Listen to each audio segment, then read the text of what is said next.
To our top story, US President Donald Trump has refused to specify conditions for deploying ground troops into Iran, saying any action would require a very good reason.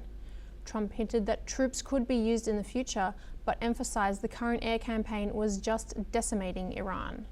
He also declined to comment on whether troops would secure enriched uranium at Iranian nuclear sites, saying it had not been discussed yet.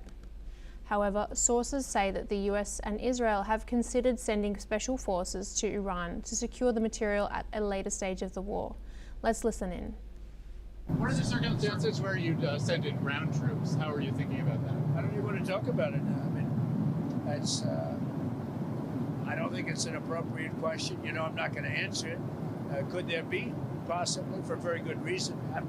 Have to be very good reason. And I would say if we ever did that, they would be so decimated that they wouldn't be able to fight at the ground level. Now joining us live, we have retired Major General Sudhakar, who's a senior strategic and international affairs expert, joining us from Jaipur. Major General Sudhakar, it's a pleasure to have you back. First question to you is, domestically, I think it would, well, analysts have said that it would be very unpopular for Trump to put American boots on the ground. Perhaps he's trying to avoid more deaths. As we've seen, he's just attended the funeral of some 6 soldiers who've been killed. Do you think he's weighed up the political domestic costs of more American deaths in this war versus the benefits of speeding up progress in his war if he were to deploy troops on the ground? Yeah, good morning, good afternoon, Ruby. Thank you for inviting me for your show. Short, simple answer to your question is no. There is a big as a response to your question. He's actually, makes me believe that these are all very impulsive articulations of behavioral metrics, simply to not to circumvent, but to carry forward the primary driving force. Primary driving force is the internal instability or internal challenges that America is actually facing. In order to avoid them or in order to dwarf them in their enormity and dimension, he is looking around for such kind of opportunities. Now you come to the opportunity, because center of your question lies boots on ground. Is USA as a nation, as a superpower, prepared to have its troops boots on ground? The same USA had to actually stage a very hasty withdrawal in August 2021 from Afghanistan. Why? 20 years of global war on terror did not give USA what it actually wanted. Finally, they had to go in for an agreement with same Taliban and had a quick exit at the loss of many lives. 20 years, they had almost about 2,700 body bags going back to USA, and the domestic constituency kept harping on the point that why are you fighting others' war? So Donald Trump would do well if he asked these questions to himself, that is it US's war? Yes, recently in the national security strategy, he has elucidated that the Monroe Doctrine assumes importance, and therefore he has changed the name to Donroe Doctrine. They are losing their backyard, they're losing the stability within the country. The Epstein file is actually, driving him crazy. And finally, he's looking out 10,000 kilometers, 16 or 11,000 kilometers away to decimate a country which is not going to collapse or break so easily. Back to you, Ruby. Major General Sudhakar, of course, we've also seen a massive impact on the global markets. We've seen a massive decrease in the amount of oil that's been able to be moved out of the Gulf states, of course, with the closure there of the Strait of Hormuz. The Gulf states have also had a massive impact on their tourism and reputation, as they previously had quite a reputation for a life of luxury and peaceful living for Western expatriates, of course. Do you think that he has taken this impact onto his Gulf allies into account when he's made these calculations about the war, or perhaps even the strain that this impact may have created between the Gulf states, his allies in the region, and the US? You framed a very long question, but I've understood the sense and the spirit of it. Again, it is yes and no. You see, the bigger picture has to be understood in a holistic manner.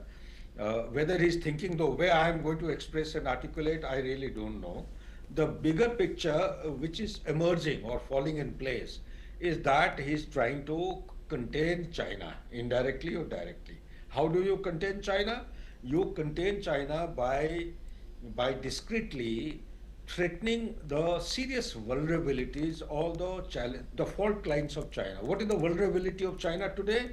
China cannot exist as a aspiring global power by 2049 to rejuvenate its Middle Kingdom concept and redeem the century of humiliation unless it remains an economically viable nation state.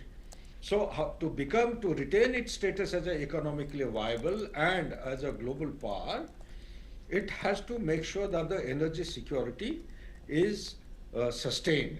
And for energy security to be sustained, it has to look for cheap oil and free of interruptions. There has to be steady, consistent flow. Venezuela and Iran, they fall in that kind of bracket.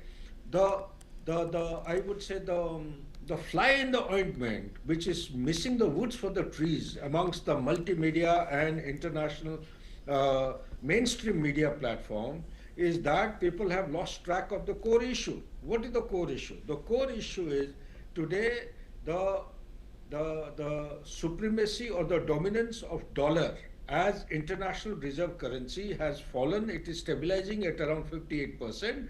Sometime back in the peak period of its dominance, maybe immediately after the Brent crude oil agreement was signed with Saudi Arabia in 73, maybe in 80s or so, the dollar is to enjoy a dominance of almost more than 86%.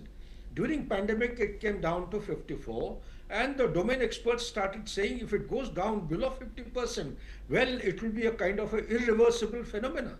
So when the dollar as an international reserve currency falls down to that lower level with a debt of $38 trillion, meaning 1.2 trillion has to be doled out every year simply to service the interest.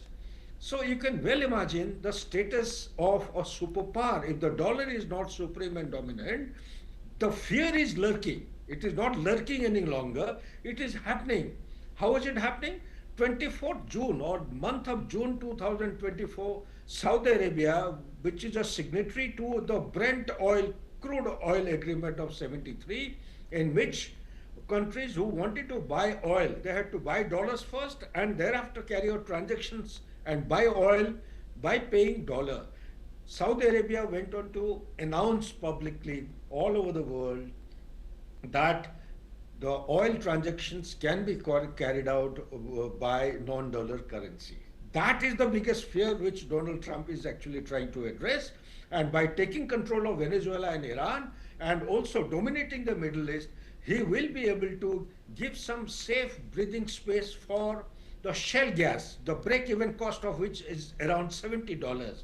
So he will be able to project a market and look for the customers for the shale gas that USA is producing. Number two, he will be able to make sure that there is effective control and regulation of the oil in Venezuela, which is the largest reserve, and the third largest is Iran, and carry out transactions through the company of USA in the global market in dollar only, not in any other currency. So these are the issues which he is actually trying to address. How far will he succeed?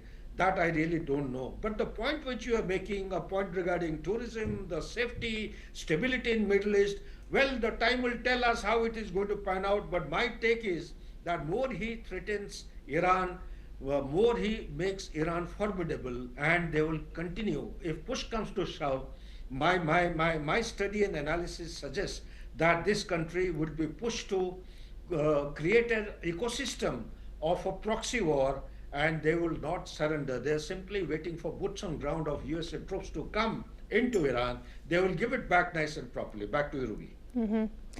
Major General, please stay with us as we move to our next story. The Chinese